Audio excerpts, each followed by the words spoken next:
So you ended up basically doing 12 years? I did 12. I was 13 years in custody, but I don't count the last year because that's halfway house and home confinement. You're not behind the wall anymore. Got it. So it was 12 in and then a year of halfway house and home confinement. How did it feel to walk out?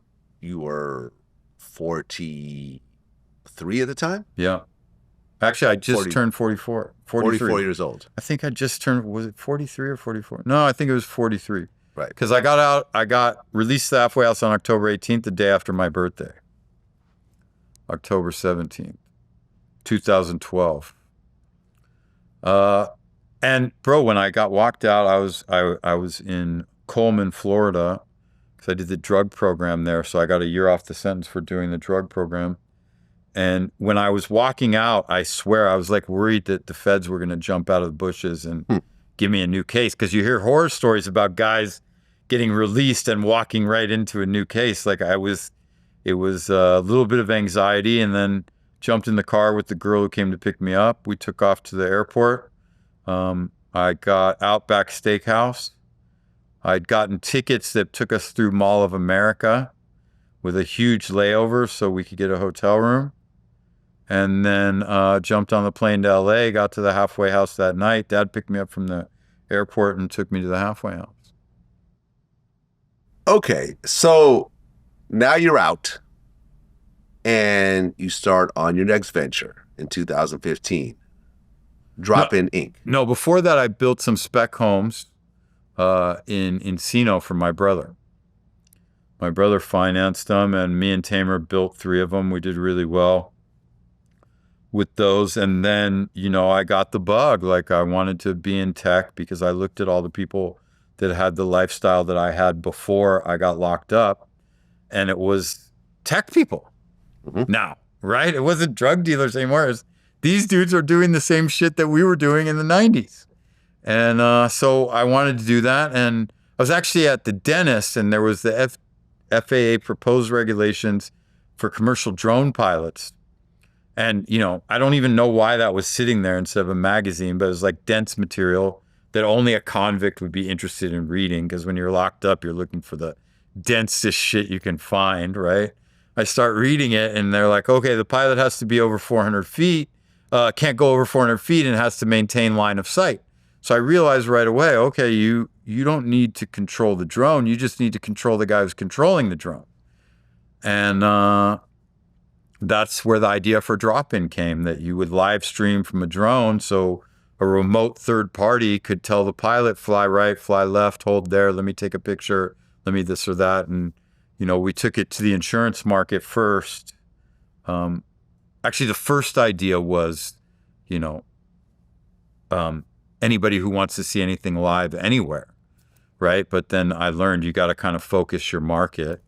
And I wasn't going to advertise for guys to see if their girlfriend's car was parked at home at night. So we went to the insurance space where, hey, instead of sending people up on a ladder to check a chiller, they'll use this. Like, hey, it makes sense, and you can dispatch them. And then we ended up doing the same thing for camera phones, so you could do inside the house also. And then we got a partnership with Lyft. And then we got accepted into Lloyd's network in London.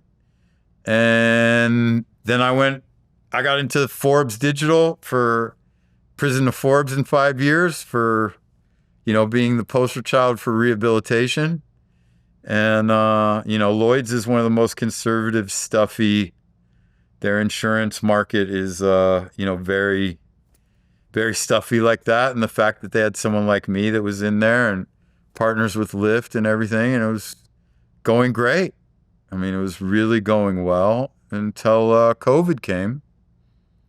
The company was doing well. We had good offer for it, $22 million.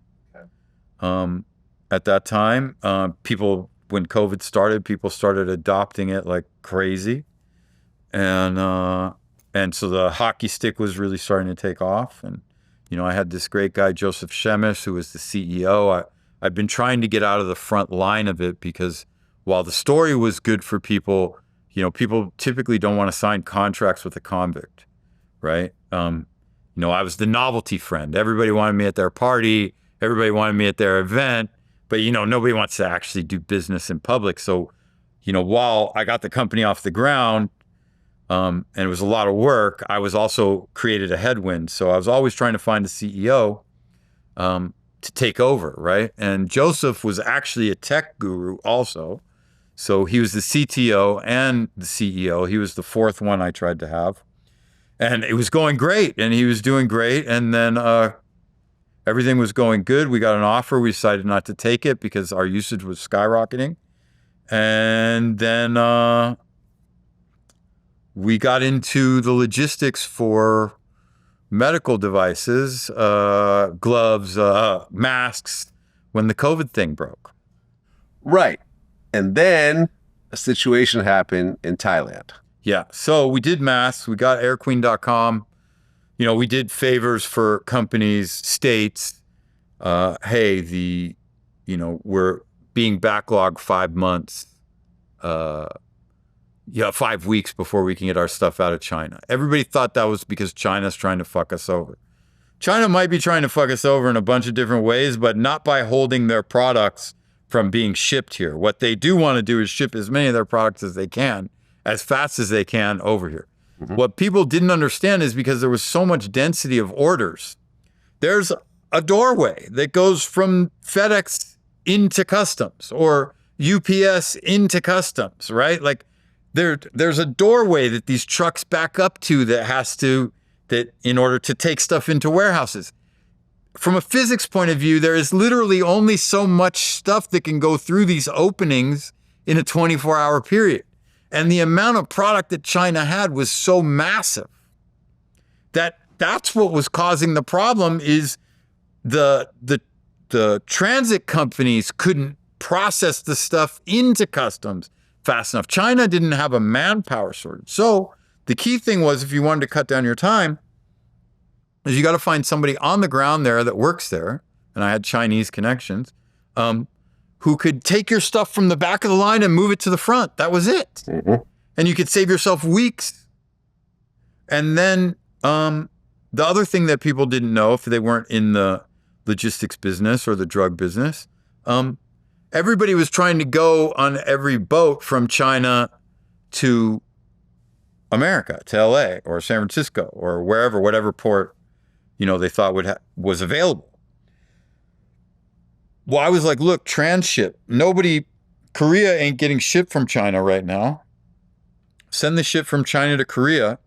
And nobody was hip to the Korean medical market yet. And Korea wasn't letting any of their stuff be exported yet while they were getting under control. So we transship through Korea, which is a little bit of a headache and it'll take a couple extra days, but you're going to get a fast boat and it's going to actually get here 10 days faster. So you're going to save, 10 days, 11 days off shipping time, and you're going to save weeks on the thing. So we got into that. And then Min Jin, my friend who had the Korean connection, who also went to trial. He went to trial after me and Tamer took the deal. He ended up getting convicted. He got as much time as me. He did 12 years. Anyway, we were locked up together at a couple different places. Anyway, he got deported back to Korea. He sends me this Air Queen mask, which is amazing. I try it on, and we started importing them. And we bought the airqueen.com URL for $10,000. And, we were importing them from this company, Top Tech in Korea, and everybody loved them. And what they was, instead of a emergency use authorization, they actually had a K number, N95 substantial equivalent. So we were doing great. And then, started selling to Formula One, started selling to the NBA, selling to Cedars-Sinai, selling to Augusta Medical, like legit clients. CDC bought from us, right? And it all started because we didn't want to, everybody then was like, oh, I got 10 million of this and proof of life of that and this, and they're all full of shit. They're all sitting around talking about these multi-million-dollar business deals all day long on the phone. We were like, hey, we got them in our warehouse and we'll sell you a 10-pack. So people buy 10, they buy 20, they buy 100. Everybody's got a relative or something. They actually get their stuff 2-3 days later, gets shipped the same day. And that's where our big deals came from, was from the B2C business. our actual customers are telling their friends, family, and relatives who are in the space. So then these bigger clients start coming to us. It's going really well. And then ultimately they start asking us for other stuff, including nitrile gloves. Right. Which brings us to the Thailand.